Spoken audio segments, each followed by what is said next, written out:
first podcast where we're actually having the guest. And here we have Ambra. She's a women's professional American football player, FIFA agent, WFA Pro 22 All-American. You're a PhD psychologist. Wow. So a lot of things. So could you tell me, explain where you're from exactly? Because I know you have a European background, especially coming from a family who is athletic. So I was born in Amsterdam, the Netherlands, right? So my mom is Dutch, but my dad is Italian. So I am Dutch-Italian, 50-50.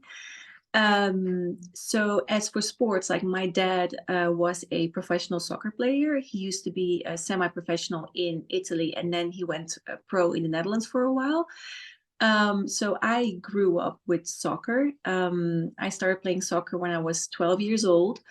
I played for about 10 years. And actually, like me and my sister, because I have a twin sister and we did always everything together. Yeah. We were actually recruited for the regional team, which means like it's a selection of the best players. And I think we got recruited when we were 15. And so like with those teams, you kind of, you're on your way to the national team, right? So we were doing pretty good. We just had a problem with dealing with the stress. It was very hard for us because we were young. We were in school and we had a lot of stress with it. It was stressful for us to be like at that level in that age. But we kept on doing it. We kept on showing up. And when I was 17, I tore my ACL for the first time, which was weird for that age, and it, Yeah. it's but like I have to be honest with you, I wasn't really working out at the time. I was more focused on just playing soccer, and I didn't really know much about, building muscle. It was like not being conscious of the fact that it was important to go to the gym, like I think I was just very young and just not really focused. Then, I recovered. And when I was 19, I tore the other ACL of my other knee. So pretty young, I had to deal with pretty big injuries already. So after that second surgery, it wasn't really the same for me anymore. It was really difficult for me to come back mentally. I was afraid. I was scared. I couldn't really play like I used to anymore. And so I kind of lost a bit of fun playing soccer. But in the meantime, I moved to Portugal for my studies. The idea was just to be there for 6 months, doing my Erasmus, but I ended up staying for 8 years because I chose to do a PhD, etc. But there I met people that played American football. And before that, I never heard about it or never got in touch with it. So these people became my friends. They were males, of course. Yeah. And so I started to like support their team, and really I started to love the sports. And then at some point we decided to start like a female team, right, in Portugal, like the first one. However, so we did the tryout, and we just invited a lot of girls. And then like during the tryout, we did exercise and stuff. And I asked my friends, I was like, hey, so when do we start tackling? Like, how does this work? And they were like, oh, no, this is for flag football. And I was like, what is flag football? I was so disappointed. I was like, wait, what? This is not American football. And so I was like, well, okay. And my sister and I, we were like looking at each other like, what is this? What in the world is flag football? Anyways, but we kind of just fell in love with the sports. And so we played the sports for a while. And like after 1 year and a half, I was like, okay, you know what? Now it's time for the real deal. Let's play American football. So I founded the first Portuguese female team in Portugal, of course. And yeah, that's where it all started. So I can just, move on with the whole journey, but I don't know if you have some questions in the meantime. I saw that you were kicker. Yes, I think it was in the correct. States, but what team was that you were kicking? Was it both teams, or was it just Yes. That's crazy, because that makes a lot of sense, because I was wondering, I'm like, well, you're European, so I kind of assumed that, every European kind of like knew how to play soccer and was a kicker somehow, and like when it came to this sport. So, but that's actually crazy, because I had no idea that, you dealt with all those, knee injuries and whatnot. I know that was played a huge part in taking a toll on you mentally, especially you being that young and dealing with those injuries and whatnot. Like, when it came to, your sports and athletic background, what about your sister Tika? Did you ever get her to play with you? Yes, like my sister and I, we played always together, always in the same team. It was very confusing for our opponents because we were always playing like me on the left side and she played on the right side. And we were just really like having fun together. It was like she was giving me an assist and I was like scoring, or the other way around. It was so much fun. And the opponents always were very, very confused. They didn't know what to do. Sometimes we would switch sides, just to make it confusing for them. They were like, which one is mine? I don't know where to go. Yeah, so Anything's actually that it is pretty funny actually. And we had the same type of skills, we still do. And she was with me when we got recruited for these, Dutch teams to, on our way to the national team. So it was us together. And funny fact is that she also tore her ligaments, like her ACL, twice, both knees. And it's not genetic because our dad never had injuries. But, like, I don't know if you've been following it, but lately there's been so many knee injuries for females. Like, yes. I know that it's like the way our hips are, like formed. It's like we are more it's more likely that females get like knee injuries than men because our hips are made to give birth, and so our knees are just not made for like these type of sports basically. So it's hard, and you hear it often, like ACL injuries, females playing sports. Oh man. That is really crazy, that the fact that both of y'all had the same exact. Wow. And it wasn't not too long ago where she came off an injury too. And I know you just came off of one recently as well, right? Yeah, correct. Like she had her first knee injury around like also like 18. Mm-hmm. And the second one was only, I think it was either last year or the year before that. So, and now I am dealing with an Achilles injury. I got hurt this year in May in the fourth game of our season. And I had a Achilles rupture and a dislocated ankle. So it was two injuries in one, and that was tough. Especially because, I traveled to the US to play, and then to get hurt is hard. Being away from Because, home too. yes, being away from home, but also like preparing the whole off season to show up and show out, and Yeah. then you just get injured. I had to have surgery in the US, which was kind of scary for me, like insurances, all that stuff, not having my family around. It was a struggle, but thank God I had surgery in a very, very good clinic, thanks to my teammate and host. She helped me with that, so I was lucky, and he did a great job. But yeah, like especially in the beginning, it was really hard for me to deal with that because we went to the playoffs and I was there like waiting for surgery. I couldn't really travel with the team. Um, but yeah, like mentally, it really took a toll on me. But I always find things to be thankful for. So it's very hard for me to stay down for very long. Like, yes, I have my days, like my bad days, I do have them, but I have my tools and I also have my job that keeps me very, very busy. So, and even if I cannot play, I will always find a way to stay involved in the game. I can always coach. Like I coach with my crutches and with my boot. I just went there. It was hard because my foot will like swell like crazy after a whole day on the field Wow. coaching. But there's always stuff that you can do. Like you can, even if you cannot play, you can coach, you can teach people, you can, there's always something you can do. It's difficult because you cannot like spend your energies physically, which is hard. But like, for example, right now I'm doing much more already. Things are going really fine. So I'm very glad. I'm very, very grateful that things are going well, because this is a tough injury. Achilles injury is not easy. Like even the surgeon told me, like, look, this could like be the end of your career. It could be the end of your career, and maybe you're not coming back as strong and as fast as you used to be. And he told me that while I was away from my family and I just got hurt, and I was like, damn, you couldn't just say that in another way, or could you just leave that out? But he's a doctor. He had Exactly. to tell me those things. And doctors are very rational. They don't really act on their emotions, which is normal. I mean, they deal with this every single day. Right. But yeah, so here I am now, 6 months post post surgery. So getting there. That's really eye-opening because you, like you said, you being away from home and you dealing with all these injuries and stuff like that, and you've been to the States what, 2 times or probably more. Lord knows how many times you've been, because I've seen you go back and forth and whatnot.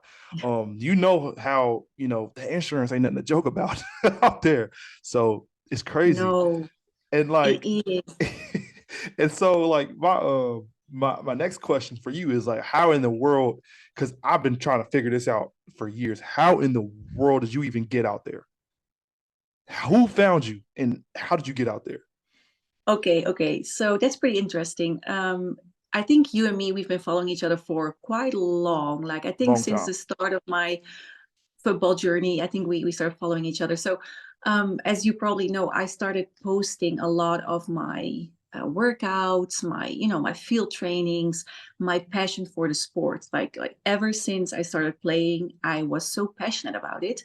Mm-hmm. And so I try to share that a lot. And somehow I think my videos and my Instagram reached a coach from Reno, Nevada. And he was, the coach from, they call it a pro team in the WFA. And the WFA is the Women's Football Alliance. It's the biggest and the league that just exists for the longest time. It's for females. It's the biggest one in the world. There's more than 60 teams, and it's divided in pro division, second division, and third division. And so this coach was from a team from the pro division, which is the highest division in the world, basically. And he said to me, like, hey, we see your efforts. We think you could be an added value to our team. Do you want to come to Reno? And I was like, yes. I didn't even need to think twice. I was like, yo, if I can go to the US, I'll go. Like, if a team wants me, I'll go. And so the problem at that point was I didn't have a visa. And I think he reached out to me maybe 6 months before the season started. So I was like, okay, if I want to go, I need a visa because we can only stay up to 9 months in the US without a visa. You just need like this ESTA form that you need to fill out. You pay $20, I guess, and you can go. But if you want to stay more than 90 days, you need a visa. So I applied for one and I didn't get a response. I was like, oh my God, time is ticking. Am I going to get it? And so at a certain point, I was like, you know what? I'm just going to try to send them like an urgent letter to the embassy. So I wrote like this whole letter about, how important American football is for me and that I'm going there as an import, etc. Like making it a bit, dramatic, nice. And they accepted it. Like the day after I sent the letter, they were like, okay, you're invited for an interview next week. I was like, holy crap. I was so lucky, trust me. So I went to the interview and they didn't really ask me many questions. I think they just thought it was really cool that I, was going to the US, and they were like, hey, good luck with the championship. Go get that ring. I was like, okay. So I was lucky. I was really lucky. And so I got my visa and then I just went. I stayed in Reno for like 6 months because that was the maximum. Like my visa allows me to stay up to 6 months, but for 10 years. So every time that I enter the US, I can stay up to 6 months, and I can do this for 10 straight years, which is crazy. That is very crazy. Wow. It is crazy. Like, Yeah. so that's mind blowing. That's so mind Well, blowing. hey, sometimes you need to just take risk and just try it, And I always used to say, like, if you hang around the barbershop long enough, you'll get the haircut sooner or later, Never heard it. That's a good one. Never heard of that? So that means that's a good one. And like I put so much time and effort in football and I wanted this so much. It just happened. It was meant to be. This is how I see the things. When you get everything you do, then that's the same thing when when it comes to just like any athlete, like anything you want, you're gonna have to like earn it. You know, it's not never gonna be handed to you. And that's just the way a lot of people think nowadays. Like, you know, you're gonna run into so many roadblocks and, you know, dips and Yeah. bumps and stumble, you know, on the way there. And it's not as easy as people think it is. Cause I mean, like, yeah, you got that opportunity, but it ain't like you had it easy, like, you know, the whole time. It's not like you had somebody there, like, you know, giving you everything that you got now. And that's just what makes it. Because I mean, like you said, you have many different accolades from just being an athlete. So I'm pretty sure that's not, you know, that's nothing like this little roadblock that you face, you know, with the injuries and whatnot. That was a much more difficult road for you to, you know, overcome than, you know, you needing a visa or something like that. So that was a blessing in disguise, but also that's just, you know, what you get for, you know, everything you've done throughout the years, you know, just taking risk and, you know, trying new Yeah. things. And so that's crazy. Like you talk about like, you know, living in Nevada. What was your experience in the US like? So before coming to Nevada, I already traveled to the US a couple of times, but just for holidays with my family, you know, so I knew, you know, the culture and I knew what to expect kind of, but Uh-huh. I never traveled to Reno and I had no clue what to expect, but I was just very excited about the fact that I was going to the US to play in the highest league. I was like, what, me? Isn't that crazy? Um, but it was cold. Reno was cold. So I built like some resistance, like mentally. It was really cold when I got there. It was February, I guess. Mm-hmm. Um, but I had a great time. Like the team was so supportive. They were so happy to have me. They were like in all ways very, very supportive. And it was a great experience. That team really has their stuff together. They have like their people that take care of things, you know, traveling. And I was just very surprised about the structure and organization. Like I was not used to that, like in the places where I played, because you know we always had to like pay things from our own pockets or you know equipment. Like nothing was handed to us ever, and they were so supportive. So I had a great experience there, and I was even um, like recruited for the All-Star team like that year. It was amazing for me. That was like a huge honor, and I never expected that. And I was just very thankful for like my teammates and the coaches and everybody that gave me, you know, that opportunity. Like my first year in the US, my first year in the pro division, I'm playing as an all-star. Like, wow, that for me was like, I even still get goosebumps if I think about it. Um, so like nothing, I don't take anything for granted, and I do work for everything that I do very, very hard. And that I think that's the most important part of what I do. Like I work. If I if I want something, like there's just no way that I'm not gonna get it because I work so hard to obtain it, you know? And like setbacks and struggles, they only make us stronger. It's very cliche, but like you need a little bit of negativity in your life. Otherwise, you become ungrounded. So, you know, levity and gravity, it's something that you need. You need both of them, you know? Right. So, and how I live my life, I do a lot of mental training. Like I take every day like 20 to 30 minutes to work on my mental strength, resilience, my mental health. And you know it just makes you very strong. Like you can be physically very, very strong, but if mentally you feel you're weak, you will never like be the best person that you can be or the best athlete that you can be. That's So right. mental training is so important, and still a lot of people don't really see that. So I hope that if they watch this, I just want to tell them that it's so important. It can make like a world of a difference on the field, off the field, in your personal relationships, in your sport performances, in everything. So that's crazy you said that too, because mindset is everything. I talk about this so much. Mindset is everything, especially when you like, you know, take on journeys and you find new things that you want to, you know, achieve and whatnot. Especially, like I said, coming from different backgrounds and different things you do, like, you know, from psychology to being a lawyer and just an agent, all this stuff is not easy. It's not as easy as people think it is. You got to study, you have to put time in and time out of it. And like that leads to the next question. Like, you know, I saw you play for the Italian national team, correct? Correct. So your most realistic experience, you know, about that whole entire thing, what was the feeling just taking part in that? because I know that a lot of people absolutely wish and they want to work so hard just to get that opportunity to play globally, but flags coming to the Olympics in 2028. Yes. Do you really like, and this just me being transparent, do you really believe that the women's national team flag of football is going to dominate and you're going to show up on that big stage? Do you really believe that you can? Yes, I definitely do. Good answer. Well, let me just tell you, right?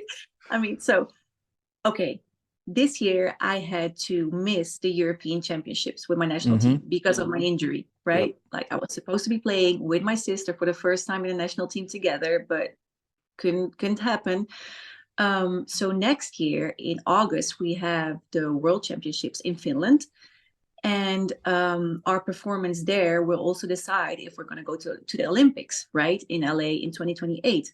Yeah. So we recently heard that our head coach is going to be Katie Sowers, and she is one of the twins. And she, yeah, haven't you seen the news? I don't know. Do you know her? Yeah, but Yes, she coached in the when did NFL yeah, but when did this when was this news released? I don't last see. week. It's very recent. It's very recent. That's why. So that means like our That's why. federation, yes, we are investing in an international coach for the females, which is amazing. Like this is something I hope to see with other teams in Europe as well. Like we need these very skilled coaches from abroad sometimes to bring our football to the next level. So when I heard that news, I was like, whoa. And Katie was like, in her first video that she talked about this new opportunity for her, she Right. said, let's go get that gold. I was like, yes. But if that's but this is a thing though. If somebody says that, if that's their motive coming in, and that's the very first thing, they mean it. So there's no doubt. Like, I've seen y'all, like I've seen clips of y'all play. I've seen you ducking, dodging. It's not Well, it's not like, you would typically normally see, women's. That's a different level. I'm just being honest. That's a whole different level that you play on. And I don't ever credit people for, like, stuff, unless, because I'm really critical, like, about myself. Because, like, if people that know me knows that I work hard, to where I can't mess up. I gotta get it right, but I can't mess it up. And just to see what you do, on that level in this game is not normal at all, well, even in the thank you. States. But you do it in the States. That's why I'm saying, like, I'm giving so much praise and so much, like, so high up on it, because you done it in Europe and in the States. And so anybody that tries to discredit that obviously is looking at the same thing, anybody else that knows the game looks at, because that's not normal. That's not a normal thing to do. You talk about growing the game, and you were a part of the growing Portugal. You are huge with American football when it comes to Morocco, correct? Yes, I'm You very much true. you and your friend, I forgot what her name is. Oh my God. Uzia. Yes, and I never knew how to pronounce that. So I'm glad you said Uzia. that. So you started this. You helped build that. You basically like a trailblazer and a pioneer, when it comes to, like, women's sports. You're one of them, I will say. Coming, raising that level and setting the bar for women's American football in Europe. How tough was that? And how tough, and just what are the expectations like? Growing that sport from one country and just trying to grow it around the world. Okay, so in Morocco, so Fouzia, she founded the We Can Academy. It's Yeah. an academy for kids from like challenging social economic backgrounds, right? So these kids get like free flag football classes, free English classes, free French classes, and all the materials that they need. And so I think it was 2 years ago, she founded this academy, and she told me like, hey, I want you to be the head coach of this academy. And I was like, yes, okay, I'm coming. So like 2-3 months I was in Morocco. I helped her build like this academy. We had like flag football classes. I was trying to teach them some English too during during flag football practice. And like the effect or the impact that it had on me is just huge. Like for me to see all these kids smiling, having fun, not thinking about anything else, but also working hard and understanding like the dedication of showing up and playing the game, understanding the game, for me was like huge. And that's an experience that will, I will keep that very close to me. It's just something that, like, it was a privilege for me to be able to do that. And so, like, every, like, I would say maybe 6 months, I come back to Morocco. I do like another camp. We did one in August with Diana Flores, Fuzia, and me, and some other coaches. And we did like only for girls. So we not only focused on flag football, but we also taught them, like, for example, I taught them emotional intelligence. I did like a whole workshop on it because, like the culture, the religion, it's like pretty different. And for girls, especially in that culture, it's not always easy. So I try to teach them about, like, how to express your emotions and why emotions are so important, and how you can work on your mental health and all that stuff. So we teach them so much more than just flag football. And that's actually like American football, like, mimics life in many aspects, so what you teach them in those practices, they can take it with them in their personal lives, in their work life, or personal relationships and all that stuff. But yeah, so in Morocco, I helped them quite a bit. I'm probably going back in January for another camp that's going to be sponsored by the Green Bay Packers. So there's going to be some staff from the Green Bay Packers are going to come as well. So like, the academy has been growing. It has been having support from the NFL. So it's huge, and I'm so proud of like Fuzia for doing this. Like, she started from nothing and she just created this whole academy, and she has this big influence on American football in Morocco. So it's huge. And besides Morocco, I don't know if you know, but I am a board member of the Dutch Federation of American Football. So I'm also helping the Dutch football, especially the women. We're trying to create something. And so, yeah, I'm just trying to, like, contribute as much as I can in my, free time to grow the sports. So, yeah, in a nutshell, this is what I do. That is absolute dedication, and especially when it comes to growing that sport. Where are you at mentally right now with this whole thing? Because I know for a fact you're hungry to come back. Where are you sitting at right now? Yes. So I'm very, very focused on coming back very strong, not only physically, but also mentally, being like, not feeling insecure, not feeling anxious, because that's going to screw up the whole experience again. So I want to be sure that I'm like 100% confident physically and mentally before I get back. So I've been thinking a lot lately if I should go back to tackle football in the next season. And until last month, I told myself, yes, I'm going to play tackle and flag, right? But then, like, I talked to a lot of people, coaches, players, people that I trust, and they all been telling me, like, hey, don't rush this, okay? An Achilles injury is a very, very serious one, okay? And you don't want to, like, risk rupturing it again. Right. So why don't you just focus on flag, like, considering that in August you will have to play for the national team if everything goes well. If I get recruited, I don't take that for granted. So I was like, yeah, maybe that's right. Like, maybe I just have to, like,